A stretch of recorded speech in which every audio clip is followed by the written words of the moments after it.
Baik, Assalamualaikum warahmatullahi wabarakatuh. Waalaikumsalam warahmatullahi wabarakatuh.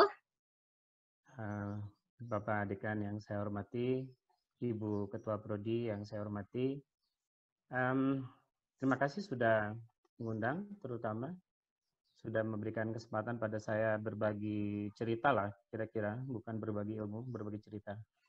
Bapak Ibu, sesudah era COVID-19 ini, kita disibukkan oleh sesuatu yang tidak terlihat, musuh yang tidak kita bayangkan sebelumnya. Tiba-tiba industri ekonomi seluruh dunia berantakan. Tidak butuh tentara yang besar, senjata yang banyak, itu tiba-tiba orang kesulitan. Nah, pemerintah dalam hal ini tidak dalam keadaan diam memang sebetulnya sudah melakukan beberapa hal. Kita akan ceritakan sedikit demi sedikit agar kita memiliki kepahaman yang sama dulu terlebih dahulu. Bapak Ibu, kita nanti sesinya kurang lebih ada sekitar 3 sesi seperti ini. Kita akan menyamakan persepsi dulu tentang apa itu UMKM, IKM, strategi pendanaan, dan seterusnya. Baru kemudian kita di akhir mau bicara soal apakah strategi pendanaan yang kita lakukan itu sudah tepat atau tidak. Bapak Ibu, saya mencoba melakukan tracking tentang berapa sebetulnya jumlah UMKM di Indonesia. Data yang ada di UMKM itu tercatat berdasarkan data yang ada di Badan Pusat Statistik. Data yang dicantumkan itu ternyata untuk gender pada UMKM itu datanya berakhir tahun 2009. Sesudah itu tidak ada data yang akurat yang menjelaskan bagaimana sebetulnya profil dari UMKM di Indonesia. Sedangkan data kredit, berapa banyak kredit yang diambil oleh UMKM, itu datanya berakhir pada tahun 2016 dengan revisi pada tahun 2018. Itu artinya kita kehilangan kepastian data pada tahun 2019 dan tahun 2020. Jadi kalau kita bicara soal keinginan Kang Teten sebagai Menteri UMKM untuk menaikkan level, menaikkan kelas UMKM tahun 2020 sebanyak 20.000 orang itu, rasa-rasanya saya agak takut, terus terang takut. Dana yang hendak digulirkan itu melalui koperasi adalah dana tambahannya pasca COVID itu 1 triliun. Data awalnya menunjukkan dana yang tersedia asalnya 1,8 triliun. Ini di luar dari dana untuk pemulihan perekonomian secara umum bagi UMKM itu sekitar 135 triliun. Artinya, saya pribadi kalau mengkaji kebijakan publik ini, bagaimana saya akan menentukan komposisi 20.000 unit usaha ini? Walaupun kemudian Kementerian UMKM mencatat memang ada pernyataan 18.000 sekian, 1.000 sekian, dan 100 sekian itu komposisinya jelas. Tapi yang jadi masalah itu di mana orang-orang ini? Sementara datanya berakhir pada tahun 2016 yang direvisi pada tahun 2018. Saya terus terang agak takut mengenai hal ini. Bukan persoalan dananya sampai atau tidak, bukan itu juga. Tapi persoalan kita harus pahami kalau kita menggunakan data yang ada di Kompas itu pada tahun 2018 kita lihat bahwa ada 62 juta unit pada sektor usaha mikro. Itu banyak sekali. Tadi sudah disinggung oleh Pak Dekan bahwa mereka yang ada di usaha mikro itu usaha yang mengandalkan usahanya itu untuk kehidupan sehari-hari. Artinya ada sekian juta orang yang kalau misalkan penyaluran dana ini gagal, itu bermasalah. Sebetulnya berapa data yang kita miliki tentang UMKM yang terdampak secara ekonomi pasca COVID ini? Saya ragu, terus terang saya ragu. Data yang dikumpulkan oleh sebuah organisasi nirlaba itu menunjukkan ada angka 3.086 unit. Itu jauh dari angka semula pada tahun 2018 sebanyak 62 juta. Bukan berarti saya ingin mengatakan bahwa angka 3.000 itu tidak valid. Saya tahu itu valid karena mereka mengajukan diri. Jadi unit-unit usaha mikro, kecil, menengah itu kemudian mendaftarkan apakah mereka terdampak atau tidak. Ini bukan hanya dilakukan oleh ABSI tapi juga dilakukan oleh Facebook misalkan, oleh GoFood misalkan. Mereka juga melakukan hal yang sama, melakukan pendataan. Seberapa banyak sebetulnya UMKM yang terkena dampak itu. Tapi angka 3.000 dari 62 juta itu mungkin ada yang salah. Walaupun saya tidak bisa mengatakan pasti ada yang salah. Jadi kelemahan utama di dalam kita ingin menyelamatkan UMKM, memastikan ini jalan adalah data. Kalau kita perhatikan data ini, itu sangat riskan. 2018, walaupun kita bisa mengatakan, kalau lihat trennya, itu kenaikan UMKM itu sebetulnya 1 juta per tahun. Berarti kalau kita perkirakan, UMKM sekarang kira-kira jumlahnya sekitar 65 juta sampai 66 juta lah pada tahun 2020 karena trennya naik 1 juta per tahun. Nah, saudara-saudara, kita akan bicara tentang karakteristik ukuran usaha. Apa yang sering kita sebut UMKM itu sebetulnya berhenti pada definisi mikro. Pada definisi mikro kita sebut bahwa pegawainya itu sekitar 1-4 orang, omsetnya sekitar 300 juta, memiliki sedikit kemampuan teknis dan kemampuan bisnis yang terbatas. Saudara-saudara, bisa kita lihat, saya gambarkan di sini, di dalam ukuran-ukuran ini, ada yang mungkin lebih memahami tentang usaha kecil menengah ini. Saya gambarkan di paling bawah, itu ada usaha di bawah mikro. Ada istilah digunakan oleh Kang Teten beberapa hari yang lalu itu super mikro. Di negara lain itu tidak ada sebetulnya. Di negara lain itu lebih banyak itu usaha kecil dan usaha menengah. Di negara-negara Asia memang ada istilah mikro. Di Indonesia sekarang ada istilah yang lebih kecil lagi, super mikro. Artinya kecil sekali. Mereka tidak memiliki pegawai, mereka bekerja sendirian. Omsetnya tidak jelas. Tidak bisa diprediksi hari ini kapan dapat berapa, besok berapa, tidak ada kepastian itu. Dan kalau melihat motivasi mereka bekerja, ya bisa diperhatikan gambarannya itu kalau makin besar, mereka didorong oleh peluang. Jadi usaha kecil, usaha menengah, usaha besar, itu mereka berusaha berbisnis itu gara-gara ada peluang. Yang kedua, gara-gara mereka memang memiliki jiwa kewirausahaan. Mereka punya sifat kewirausahaan, mampu berwirausaha, keinginan wirausahaannya kuat. Dia tangguh untuk wirausaha. Tapi makin ke bawah, saya buat panahnya ke bawah ini. Mereka yang ada di usaha kecil, usaha mikro, dan super mikro yang saya sebut itu, mereka semata-mata berbisnis itu karena kebutuhan. Untuk makan hari ini, untuk kelangsungan hidup. Maka angka 300 juta tadi itu terlalu besar. Kalau misalkan kita akan fokus pada angka yang 300 juta ini. Walaupun sebetulnya mikro yang disebut 98% dari UMKM itu, mungkin di dalamnya ada yang satu pegawai ini, maksudnya pemilik sekaligus pemilik usaha sekaligus pegawai ini. Tetapi mungkin kita luput dan tidak menyangka. Coba bayangkan sekarang pendapatan omset itu 300 juta, jadi kira-kira omset satu hari 1 juta. Tapi apakah semua orang yang ada di bawah sana bisa mendapatkan omset 1 juta? Saya sering menemukan tidak. 1 juta itu besar. Kalau 1 juta kita hitung omsetnya, maka kira-kira pada pedagang kecil itu keuntungannya 10-15%. Maka dia dapat 150.000 atau 100.000 lah sehari. Tetapi ada banyak orang di sana yang nggak sampai segitu. Nggak sampai pendapatannya 150.000 sampai 100.000 bersih. Ada yang di bawah itu. Itu sebabnya saya sebut mereka adalah usaha yang mempertahankan hidup. Hanya untuk sekedar biar tidak mati besok hari. Nah ini yang kemudian juga harus kita jadikan bahan pertimbangan. Kenapa kita jadikan bahan pertimbangan? Karena ini. Karena kita bicara soal sumber pribadi seminar ini. Ya.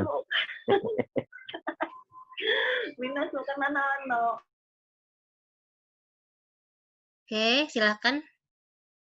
Pak Darmawan masih di-unmute, Pak.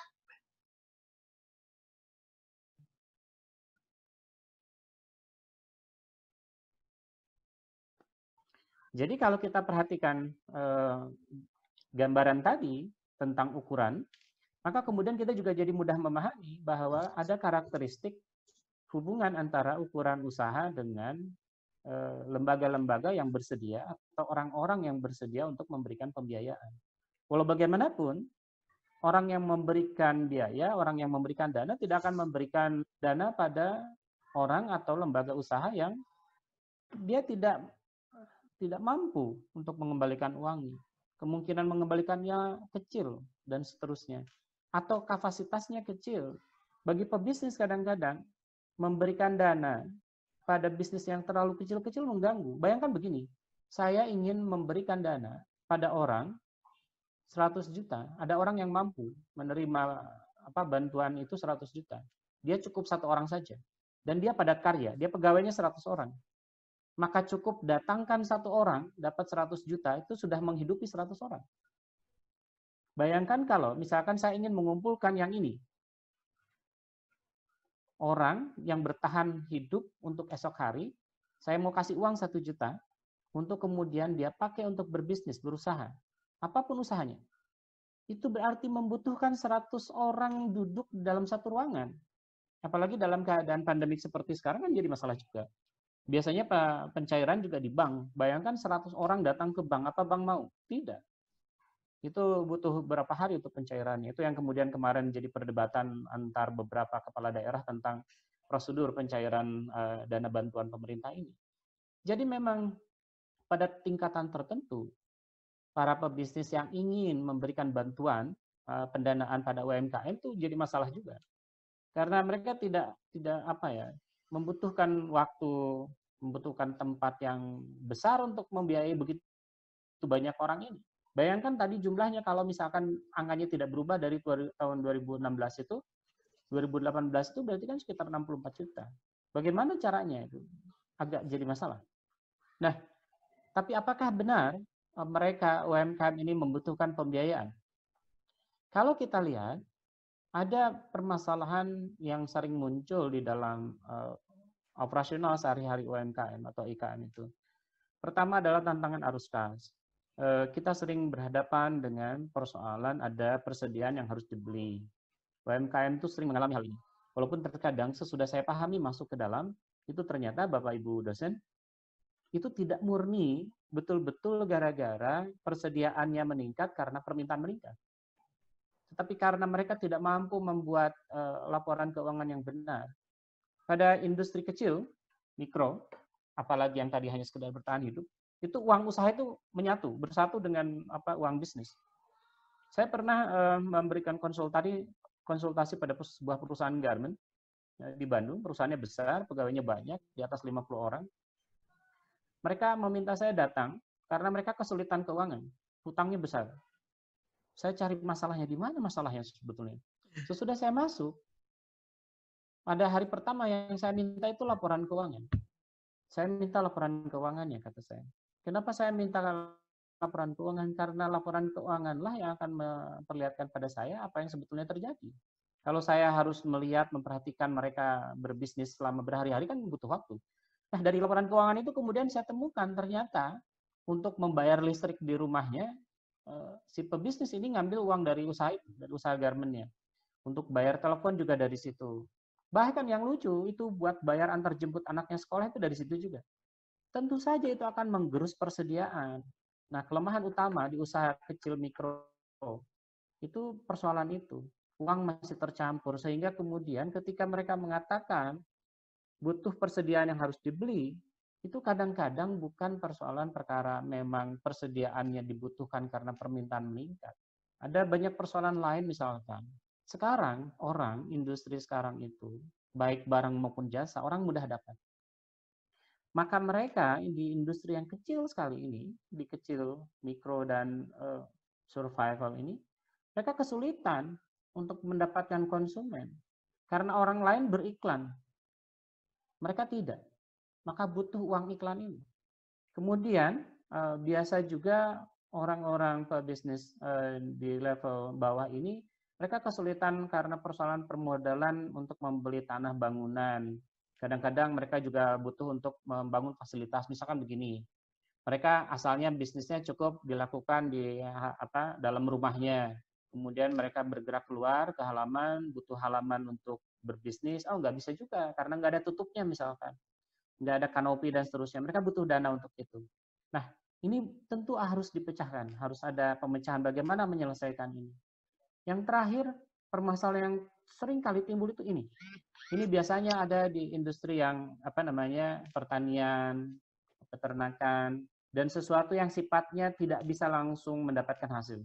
Jadi ada produk yang harus dikembangkan dulu, butuh waktu lama dan seterusnya, sehingga kemudian butuh uang yang harus tersedia selama uang itu belum dihasilkan dari usaha.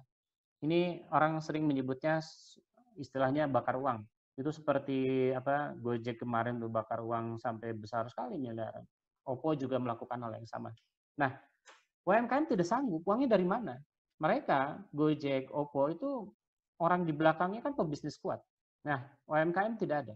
Harus dipikirkan bagaimana caranya agar mereka bisa melakukan ini. Dan apakah proses membakar uang itu ada di UMKM IKM? Bagaimana kita memahaminya dan bagaimana kita kemudian juga membolehkannya, itu jadi masalah. Jadi atas dasar diskusi itu maka tantangan dalam pembiayaan UKM itu seperti ini. Pertama persoalan personal. Bapak Ibu, kalau Bapak Ibu tidak punya sejarah pinjaman, tidak punya sejarah kredit, kemudian datang ke lembaga bank atau lembaga keuangan lainnya, mereka kesulitan memberikan pinjaman pada Bapak Ibu jika Bapak Ibu belum punya sejarah sama sekali. Mereka hanya akan nyaman memberikan pinjaman pada orang yang mereka sudah kenal. Kenal itu artinya punya track record. Nah, tentu jadi masalah. Yang kedua, kemampuan bisnis. Tadi saya ceritakan, kemampuan bisnis pada industri atau usaha kecil ke bawah itu, keterampilan bisnisnya hampir tidak ada. Ada satu kali saya pernah bertanya pada seorang petani, Bapak panen berapa sekarang? Alhamdulillah, katanya, saya dapat sekian juta, sekian juta. Senang sekali dia. Seperti menang lotre lah kira-kira. Kemudian saya tanya, Pak, kemarin buat bibit Bapak butuh berapa? Buat pupuk berapa? Buat pemeliharaan berapa? Dia nggak bisa cerita. Jadi buat dia itu yang penting sekarang panen dapat uang berapa. Itu jadi masalah. Jadi kalau kita perhatikan pada industri kecil ke bawah itu, mereka tidak punya strategi bisnis. Jadi jangan misalkan itu pertanyaan yang terlalu berlebihan kalau saya bertanya begini pada mereka. Bapak, saya mewakili Kementerian UMKM, saya akan memberikan dana sebesar 10 juta untuk industri kecil. Catat ya, industri kecil menurut catatan pemerintah akan diberikan, industri dan usaha mikro menurut catatan pemerintah, bantuannya pada COVID-19 itu 10 juta. Sekarang pasti saya sebagai petugas dari UMKM akan tanya begini, Bapak, dalam setahun ke depan, ini uang 10 juta mau diapakan? Ibu pengusaha kecil, pengusaha mikro, 10 juta buat Bapak ini, buat Ibu ini buat apa? Mereka kesulitan jawab, karena mereka tidak punya. Jangan data setahun keadaan di depan. Bulan depan aja mungkin mereka nggak punya. Jadi persoalan ini jadi masalah. Yang kedua, yang keempat terakhir adalah soal kelayakan. Tadi saya sudah katakan bahwa ukurannya terlalu kecil. Tentu kemudian secara bisnis mengganggu karena butuh tempat waktu yang lebih banyak. Oleh karena itu harus ada pemecahan karena perspektif pemberi pinjaman itu adalah perspektif umum dan semua orang saya pikir akan memaklumi. Yang jadi masalah begini Bapak Ibu. Ini poin penting dari apa yang ingin saya sampaikan pada hari ini. Bapak Ibu, saya menikah di usia muda. Muda sekali, 17 tahun. Pada usia 17 tahun saya mulai berbisnis, berdagang. Saya kuliah sambil berdagang, dan kemudian tentu saya tidak punya modal. Waktu itu modal pertama saya itu dari Sarana Jabar Pentura. Memberikan saya modal, kalau tidak salah 98 juta. Dan dalam kontraknya kira-kira saya akan mengembalikan kurang lebih sekitar 40-30%. Apis, buka pintu nak. Apis. Bapak Ibu agar di-unmute ya Pak ya Bu, agar suaranya nggak kedengaran. Baik, kita teruskan. Bapak Ibu, saya berpengalaman sebagai orang yang berbisnis di usia muda dan hutangnya banyak. Saya belum bertemu dengan wasiat dari Rasulullah ini.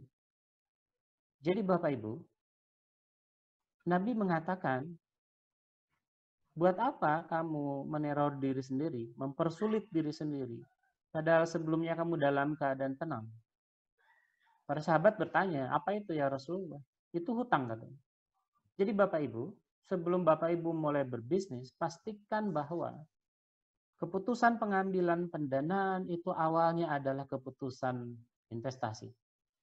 Jangan ada pemikiran meminjam uang, padahal investasinya belum ada. Artinya ketika ditanya mau buat apa itu uang, nggak ada. Jangan dibawa, lo ngapain? Jangan membuat pinjaman kalau tidak ada gunanya. Jadi, dalam ilmu manajemen keuangan, penting bahwa langkah awal sebelum keputusan pendanaan adalah keputusan investasi. Ini yang seringkali diabaikan oleh kita. Saya waktu itu masih muda, 17 tahun mulai berbisnis. Dan saya paham betul ternyata kalau ide itu bisa dijual dengan mahal sekali. Jadi akhirnya kemudian saya berpikir, oh, ngapain ya, saya mendingan jualan ide aja lebih cepat. Nah, tetapi itu tidak dilakukan oleh semua orang. Banyak orang yang kemudian pada masa-masa awal perkuliahan jadi mahasiswa itu mereka berpikir saya ingin berbisnis, tapi saya nggak punya modal. Nah, itu awal kalimatnya yang salah. Harusnya bisnis apa dulu? Nabi mewanti-wanti, Nabi betul-betul mewanti-wanti, jangan cari pinjaman. Bahkan Sayyidina Umar itu, ada sebuah cerita yang bagus sekali. Sayyidina Umar itu sampai mewanti-wanti, jangan pinjam uang. Sesulit apapun, jangan pinjam uang. Usahakan hindari, sehindar-hindarnya. Bahkan, ya beliau mengatakan, hutang itu, dan itu saya alami, terus terang saya alami. Hutang itu membuat kepusingan, yang tidak tertahankan di malam hari. Susah tidur. Dan siang hari menimbulkan rasa malu. Itu kan bukan cerita omong kosong itu. Jadi banyak orang di luar sana yang malamnya nggak bisa tidur. Dia berusaha tidur susah karena dia banyak hutang. Sedangkan pada pagi hari dia keluar sesubuh mungkin dari rumahnya untuk menghindari penagih hutang. Atau bahkan kata Umar itu yang ditakutkan, Nabi pernah mengatakan, kebanyakan orang yang berhutang itu berbohong. Kebanyakan itu bukan berarti semuanya. Kebanyakan itu artinya banyak. Nah, kebanyakan yang punya hutang itu berbohong. Maksud saya, banyak di antara kita mungkin mengalami hal ini. Ada orang yang menagih hutang ke rumah kita. Kemudian kita bilang ke anak kita, Dek, bilangin tuh ke yang nagih, ayahnya lagi pergi. Itu lazim itu. Banyak pebisnis kecil, mikro itu mengalami hal itu. Jadi kalau saya ditanya, Bapak Ibu, oleh pelaku usaha kecil, mikro, yang survival, apakah strategi utama dalam pendanaan? Maka strategi pertama adalah jangan berhutang. Hindari sekeras-kerasnya. Usahakan tidak ada. Tetapi kemudian pertanyaannya, apakah kemudian kita harus menutup diri dari hutang? Pertanyaan penting. Jadi jangan sampai juga beberapa kawan di Bank Indonesia agak terganggu dengan propaganda saya ini. Saya mengatakan jangan berhutang pada pebisnis. Oh, gimana nanti industri perbankan mati juga? Ya, maksud saya hindari itu kan bukan berarti tidak boleh. Kita terus. Bapak Ibu, sumber pendanaan itu hakikatnya ada dua. Nah, yang kita harus perkuat adalah ini. Dana internal. Ada lelucon di antara kami, para pelaku usaha itu. Kalau pinjam uang itu, pertama, pinjamlah ke orang tua. Karena mereka pemaaf kalau nggak bayar. Kalau kita nggak bayar tuh mereka pemaaf. Kalaupun kita minjem tuh nggak ada bunga tuh, nggak ada. Orang tua kurang ajar kalau ngasih bunga ke anaknya kan berlebihan. Jadi kalau kita pinjam uang itu, orang tua itu nomor satu. Cari pinjaman ke orang tua. Yang kedua, cari ke teman. Teman kan masa tega sih ngasih pinjaman dengan bunga. Cari artinya. Pinjaman yang dalam diskusi lelucon itu, cari pinjaman pada orang yang pelupa. Cari pinjaman pada orang yang masa kerjanya tak terbatas. Jadi masa pinjaman yang bisa seumur hidup. Cari pinjaman yang gak ada bunganya dan seterusnya. Ini mungkin lelucon, tetapi ini lelucon yang benar. Artinya itu lelucon yang sangat mungkin terjadi.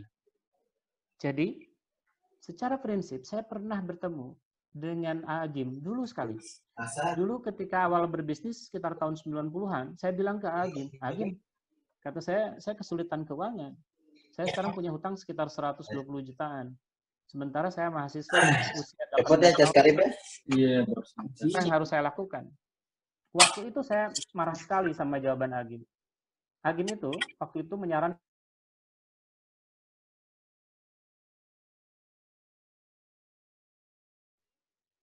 Pak Darmawan masih di-unmute, Pak, suaranya. Oke.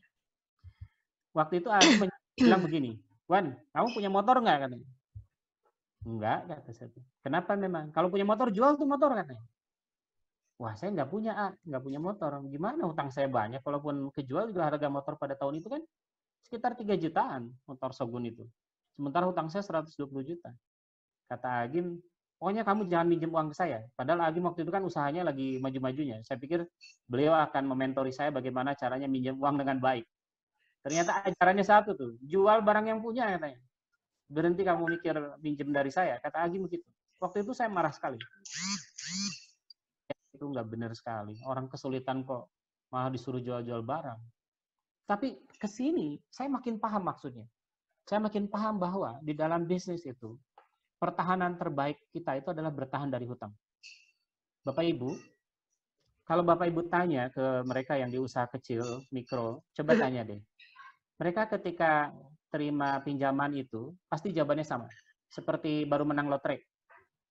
Tapi ketika waktunya bayar, seperti dirampok. Sama itu semua gitu. Karena memang membayar hutang itu sesuatu yang sulit. Nah, saya kemudian menuliskan, ada alternatif lain memang ketika kita tidak mendapatkan dana dari pembiayaan pribadi. Alternatif lain itu artinya pilihan terakhir. Pilihan terakhir itu memang ada utang. Tetapi kalau bisa, jangan pilih utang. Alternatifnya ada dua yang lain. Yang satu adalah ekuitas, yang satu adalah pembiayaan dengan cara yang smart, yang pintar. Nanti saya jelaskan. Bapak Ibu, jadi kalau begitu, kira-kira beginilah perbandingan dana pribadi dan alternatif itu. Tadi yang dana pribadi saya sudah jelaskan, sekarang kita pindah ke yang sebelah kanan.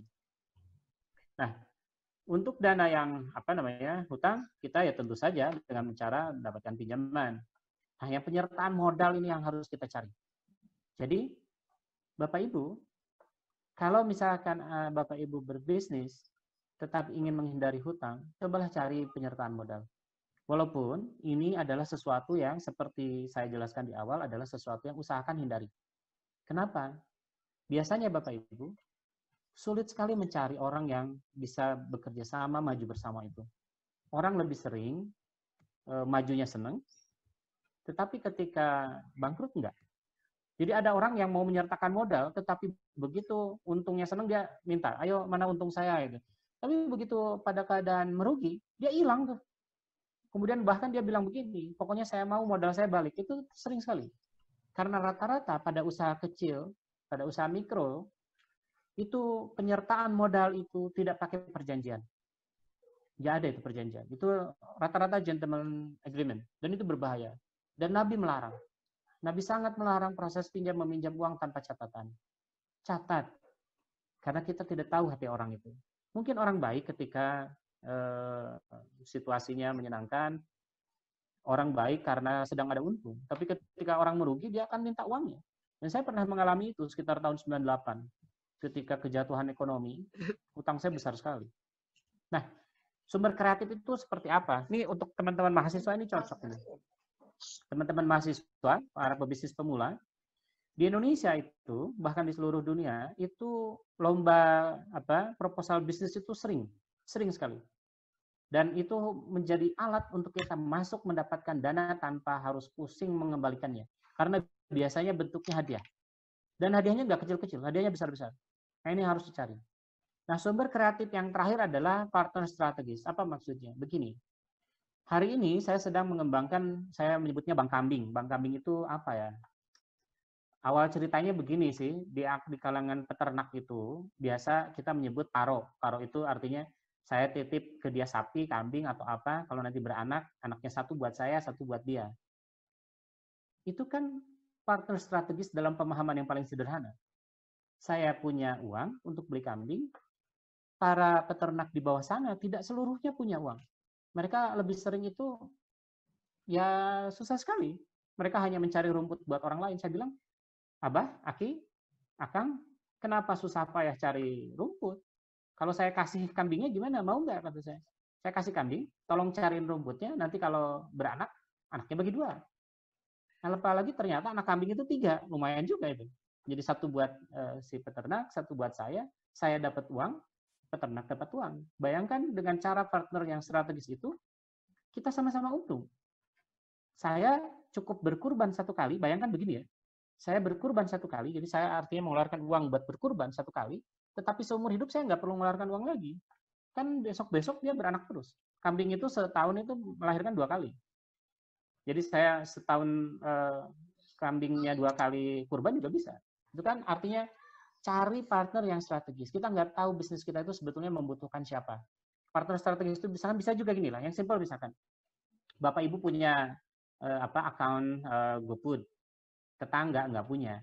Terus kalau dia mau masuk persyaratannya banyak.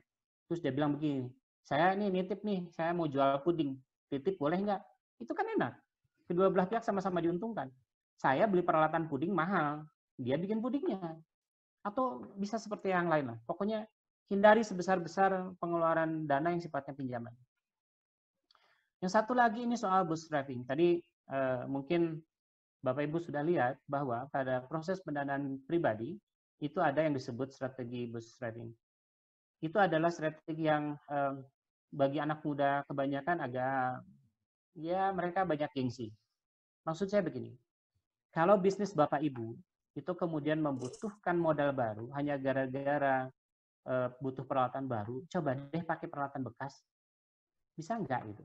Jangan ujuk-ujuk segala-segala itu mikir, wah ini lumayan nih Kang Teten ngasih uang 10 juta buat usaha mikro.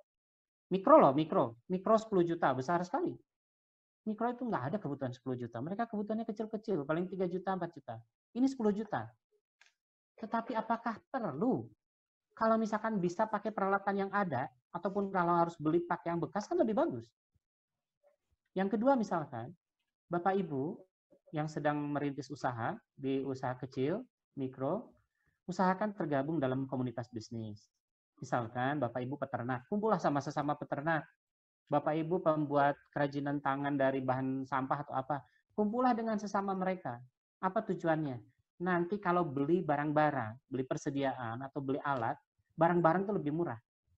Nah, kita kan selama ini mikirnya begini, saya ingin harga yang lebih murah, saya beli lebih banyak. Betul, tetapi uangnya kan jadi besar juga. Beda kalau misalkan kita bareng-bareng, nah itu yang jadi masalah. Kalau bisa minjem. Kalau bisa sewa.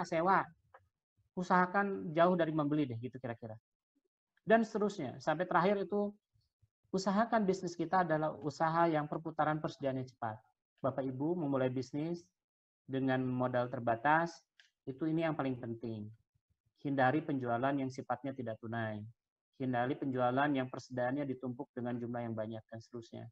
Bahkan ini beberapa teman saya mentertawakan ide saya tentang memperkerjakan magang.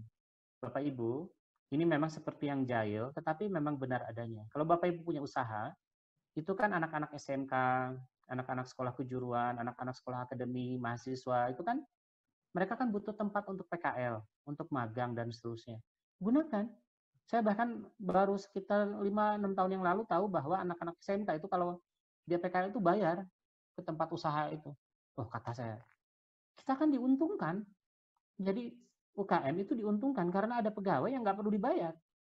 Mereka belajar dari kita membutuhkan tenaga mereka. Ini yang saya maksud tadi. Yang paling utama harus dikembangkan dalam pengembangan UKM itu bukan soal pendanaan, bukan soal cari pinjaman berapa, bukan. Soal kerjasama. Bapak Ibu, tapi kalaulah memang kita terpaksa membuat pinjaman, maka yang harus pertama kali Bapak Ibu kerjakan adalah tentukan dengan tepat persis berapa sebetulnya kebutuhan. Jangan-jangan Bapak Ibu itu meminta pinjaman itu melebihi. Banyak orang yang saya lihat itu kalau meminjam uang ke bank atau lembaga keuangan non-bank, dia naikkan tuh permintaannya. Jadi dia naikkan permintaannya karena takut nanti akan ada pengurangan. Jangan, itu pemikiran berbahaya. Kalau dikasih gimana? Misalkan tadi, usaha mikro katanya akan dikasih 10 juta oleh Kementerian UMKM. Padahal usaha kecil, usaha mikro itu nggak butuh 10 juta. Paling 2-3 juta mereka butuhnya. Mereka nggak butuh besar-besar. Nah, kalau dapat 10 juta, masalahnya nanti ngembaliinnya gimana? Itu jadi perkara. Saya teringat itu kejadian sekitar 6, 8, 10 tahun yang lalu. Waktu itu banyak teman-teman mendapatkan pinjaman UMKM dari Bank Mandiri. Saya mohon maaf menyebut nama. Bank Mandiri pada waktu itu memberikan pinjaman itu rata-rata saya lihat ke teman-teman saya itu 250 sampai 450 juta. Banyak teman-teman yang ambil itu. Wah, mereka senang sekali. Kata saya itu yang serasa dapat lotre itu. Tapi apa yang terjadi? Mereka mengajukan tanpa pertimbangan apakah mereka butuh itu atau tidak. Bank juga hanya mempertimbangkan apakah ada aset yang dianggunkan atau tidak. Jadi bank di mana-mana juga tentu ingin rasio resikonya serendah mungkin. Dan apa yang terjadi kemudian pada kurun waktu yang sama itu banyak yang warisannya habis. Saya bisa menunjukkan beberapa orang yang warisannya habis gara-gara itu. Saya bisa menunjukkan beberapa toko yang kemudian dilabeli ini dalam pengawasan bank dan seterusnya. Gara-gara pinjaman uang yang 250 sampai 450 juta pada waktu itu. Itu sayang sekali. Jadi kalau tidak butuh, jangan pinjam. Kalau harus pinjam, jangan berlebihan. Jadi meminjam uang itu bukan perilaku. Jadi meminjam uang bukan perilaku bisnis. Tapi meminjam uang itu adalah kebutuhan bisnis. Itu yang jadi masalah. Yang kedua, sesudah Bapak Ibu memastikan bahwa memang butuh dana untuk mendanai bisnis, maka tentukan jenis pembiayaannya tadi. Jadi kata saya tadi, kalau bisa pertama sumber dana pribadi, yang 3 itu, baru kemudian bergeser ke sebelah kanan, utang, penyertaan modal, strategik, dan seterusnya. Cara bergesernya kira-kira begitu. Jangan ujuk-ujuk butuh dana langsung pindah ke kanan, jangan. Penuhkan di sebelah kiri, usahakan ketatkan ikat pinggang. Karena kebanyakan persoalan di UKM itu adalah kita tidak mampu untuk mengendalikan diri agar pengeluaran itu tidak besar. Jika sudah menentukan itu, maka tahap 3 kembangkan strategi. Kita temui beberapa investor yang mungkin atau pemberi pinjaman yang mungkin. Kita temui bank syariah. Bank syariah itu sekarang banyak sekali. BPR syariah juga banyak. Temui mereka. Temui dalam arti bicarakan apakah mungkin ikut skema yang pemerintah. Skema pemerintah sekarang, kalau dulu zaman saya kecil itu, saya usia 17-18 tahun itu, dulu 4% sampai 3% setahun. Jadi bunga bank itu 3-4% itu saya dapatnya. Kalau sekarang saya baca Kang Teten meminta angka 6-7% setahun. Jadi tingkat pengembalian rate-nya itu sebetulnya hanya 6-7% yang dari pemerintah itu. Nah, coba tanya, apakah mereka punya program itu dan seterusnya. Jangan gara-gara kepepet dan seterusnya, nggak ada aturan kepepet. Bapak Ibu, jadi kesimpulannya, maka kita bisa lihat bahwa sumber pembiayaan itu kira-kira seperti ini. Dan kita harus sekuat-kuat berada di sebelah sini. Dan ini yang menjadi pokok utama. Jadi, usahakan dana pribadi dan lakukan bootstrapping. Bootstrapping itu langkahnya tadi strategisnya ada beberapa saya berikan, ada 9 strategi. Kerjakan itu dengan ketat, dengan keras, dengan terukur. Nah, Bapak Ibu, kalau begitu apa posisi Bapak Ibu sebagai dosen? Tadi saya sudah jelaskan Bapak Ibu, kelemahan utama dari UMKM, IKM itu, mereka tidak memiliki kemampuan bisnis. Kemampuan bisnis itu artinya intuisi bisnis tidak ada, strategi bisnis tidak ada, kemampuan membuat catatan laporan keuangan tidak ada. Nah, itulah posisi Bapak Ibu. Masuk, ajari mereka cara membuat laporan keuangan. Tapi jangan berlebihan, laporan keuangannya detail, buat neraca, laporan jangan gitu juga. Buat laporan sederhana saja. Uang masuk hari ini berapa, uang keluar berapa, labanya berapa, besok apakah butuh untuk membeli persediaan, atau misalnya biar mereka nggak bingung, besok butuh modal berapa buat jualan, butuhnya apa saja. Nah, kira-kira begitu. Posisi Bapak Ibu itu jangan juga terlalu tinggi-tinggi deh. Masuk dalam posisi sebagai partner. Masuk untuk menjadi orang yang bersinergi dengan mereka, UMKM. Bapak Ibu, di mana-mana dalam berbisnis, itu bicaranya adalah soal untung rugi. Kalau kita membiarkan UKM ini berjalan sendirian, mereka akan berhadapan dengan orang yang memandang untung rugi. Mereka akan memandang terjebak dalam situasi, dan ini berbahaya. Bapak Ibu mungkin ingat beberapa tahun terakhir, beberapa bulan terakhir, ada program pemerintah yang sangat menyenangkan banyak orang, yaitu program sertifikasi tanah dan bangunan. Coba Bapak Ibu bayangkan kalimat Pak Jokowi pada waktu itu. Saya masih ingat ucapannya. Pak Jokowi memanggil orang yang menerima sertifikat, kemudian beliau tanya, "Nah, Bapak Ibu," katanya, "apa yang sekarang bisa Bapak Ibu lakukan?" "Oh," katanya, "saya mau pinjam uang di bank, saya mau usaha ini, dagang itu." Bayangkan kondisi dalam keadaan pandemik, ekonomi tidak berjalan normal, mereka akan terpikir pola pikir itu. Apa yang diucapkan Presiden, orang paling kuat di Republik ini, menjadi petuah, menjadi perintah. Apa tidak berbahaya? Nah, Bapak Ibu harus masuk ke mereka, ke UMKM, ke IKM ini. Jelaskan pada mereka bahwa berhutang itu berbahaya. Hindari dulu. Bukan tidak boleh. Bukan saya melarang Bapak Ibu berhubungan dengan bank. Bukan. Orang kita nabung juga di bank. Saya juga punya pinjaman ke bank. Tetapi saya punya pengalaman bahwa itu sangat berbahaya. Bapak datangi mereka. Kalaupun iya, buat mereka memahami bagaimana cara membuat laporan keuangan, bagaimana cara membuat strategi bisnis, dan seterusnya. Itu posisi kita. Karena yang lemah daripada UMKM dan IKM adalah pola pikir soal pembiayaan. Mereka ketika saya datang dengan ide mau mengajarkan bagaimana strategi pembiayaan, mereka pasti tanyanya begini, jadi saya harus pinjam berapa? Pinjam kemana? Bukan. Saya bahkan mengajarkan, jangan pinjam. Cari strategi lain dan pasti ada. Insya Allah ada. Saya sudah kali menjadi konsultan beberapa usaha kecil, menengah, dan itu bisa. Restrukturisasi sumber-sumber pembiayaan itu sangat bisa. Sangat mungkin. Saya bahkan pernah membuat lelucon dengan sesama teman. Saya bilang begini, masukkan saya ke dalam usahanya. Selama 6 bulan, saya akan buat usaha Anda itu menjadi positif. Saya menyebut diri saya pada waktu itu tukang tambal perahu. Perahu yang mau karam itu saya masuki, saya perbaiki. Rata-rata yang jadi masalah di UKM dan IKM itu adalah tidak adanya pemisahan antara keuangan usaha dengan keuangan pribadi. Saya berharap apa yang saya sampaikan bisa menjadi wacana baru, berpikir baru, untuk bagaimana caranya menghindarkan sebesar-besar. Jadi Bapak Ibu, karakteristik usaha itu memang penting hubungannya dengan kemungkinan sumber pembiayaan. Kalau kita lihat sumber pembiayaan ini, kita lihat misalkan untuk mereka yang risikonya tinggi seperti usaha mikro, usaha super mikro tadi, janganlah cari pinjaman. Gunakan sumber pribadi. Siapa yang boleh berhutang? Adalah mereka yang risikonya rendah. Risikonya rendah itu mereka artinya harus kasnya kelihatan kuat. Leverage-nya rendah. Keuangannya mudah diaudit karena dia punya laporan keuangan. Manajemennya baik, neracanya sehat. Kalau nggak punya itu, jangan berhutang.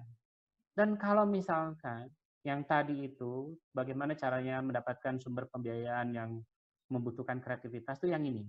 Jadi Bapak Ibu, kalau Bapak Ibu atau saudara-saudara, rekan-rekan pengusaha UMKM, memiliki ide bisnis yang unik, itu pasti pertumbuhannya tinggi. Walaupun biasanya tentu saja sesuatu yang sifatnya booming itu sebentar. Tetapi ide itu bisa digali terus-menerus. Saya pernah bertemu dengan seorang pebisnis busana. Waktu itu saya bilang begini, Teteh, apakah Teteh itu selalu punya ide? Kata dia tidak. Ide saya, kata dia, setahun itu paling satu. Terus saya tanya, kenapa kok bisa mengeluarkan produk secara terus-menerus? Nah, katanya begini, kalau kita punya ide, jangan keluarkan langsung, tetapi keluarkan sedikit demi sedikit. Walaupun idenya sudah ada di kepala kita. Jangan takut untuk kemudian nanti keburu diambil orang, jangan. Jadi ide itu harus diirit sedikit demi sedikit. Itu untuk membangun pertumbuhan yang tinggi terus-menerus. Nah, Bapak Ibu, ide yang dijual inilah yang bisa menawarkan pada orang pengembalian yang tinggi. Dengan ide yang ini, ide bisnis yang unik, yang bagus inilah yang kemudian orang mau menyertakan uang ke kita tanpa bunga, murni bagi hasil. Bagi hasil itu yang harus kita cari. Saya berbisnis pertama kali juga berhasil dengan sarana Jabar Ventura, tidak utang. Kalau saya gagal ya gagal. Yang namanya bagi hasil begitu. Tetapi apakah di perbankan syariah itu atau di lembaga keuangan syariah berlaku murni seperti itu? Tidak seperti itu juga. Artinya kita butuh waktu yang mungkin masih lama untuk keadaan yang seperti itu. Jadi Bapak Ibu, namanya kerjasama itu banyak contoh. Ini ada 5 contoh. Bapak Ibu bisa cek di internet. Seperti yang saya sarankan tadi, saran saya adalah jangan berhutang, dan kalaupun kira-kira berhutang, kembangkanlah sifatnya gotong royong, bekerja sama. Cari banyak orang yang mau di luar sana. Jadi, yang harus Ibu lakukan adalah kalau idenya sudah ada, belajarlah berlatih bicara. Kalau Bapak Ibu berlatih bicara untuk meyakinkan orang, tetapi orang tidak yakin dengan apa yang disampaikan, tidak dalam 60 detik, berarti kemampuannya masih rendah. Coba Bapak Ibu, iseng-iseng coba meyakinkan orang tentang ide bisnis tertentu, 20 detik pertama adalah hanya menjelaskan apa kesempatan yang mungkin diraih dan apa masalah yang harus diselesaikan. Jadi kalau bicara bisnis itu, jangan bicara untungnya berapa, itu salah sekali itu. Saya sering berhadapan dengan mahasiswa atau pedagang asuransi atau pedagang ide, itu yang dibicarakan tuh untung dulu. Bapak akan untung segini, Bapak akan dapat uang. Salah itu. Yang dibicarakan dalam bisnis pertama kali adalah apa masalah yang kita mau selesaikan, apa kesempatan yang datang, itu dulu. Belajar bicara dalam 20 detik, gimana caranya bicara 20 detik tentang itu. Kemudian yang kedua, belajarlah bicara tentang produk apa yang paling cocok untuk menyelesaikan masalah tadi. Jadi logikanya seperti kita menulis skripsi, tesis, disertasi lah. Ada masalah, ada solusi. Solusinya produk. Produknya yang cocok untuk tadi masalah itu ini. Bicaranya 20 detik, jangan lama-lama. Coba bayangkan kalau kita bertemu dengan pedagang asuransi. Lama panjang sekali. Apa kita dengar? Tanya aja pada diri kita sendiri, apa kita dengar? Kebanyakan tidak. Nah, yang terakhir adalah Bapak harus menggunakan kualifikasi 10 detik ini. Sebutkan bahwa Anda memiliki kualifikasi untuk membuat produk yang menyelesaikan masalah itu. Harus 10 detik bisa tercapai. Baru kemudian, itu produk akan diselesaikan di masalah pasarnya mana. Nah, inilah latihan 60 detik yang saya katakan. 60 detik ini makin dipacu, makin dilatih akan membuat Bapak Ibu terhindar dari hutang. Saya doakan Bapak Ibu yang sedang berbisnis, sedang mengajarkan berbisnis pada orang lain, terhindar dari hutang, terhindar dari mengajarkan caranya bagaimana mendapatkan hutang. Terima kasih atas kesempatan yang diberikan. Saya kembalikan pada Ibu Moderator.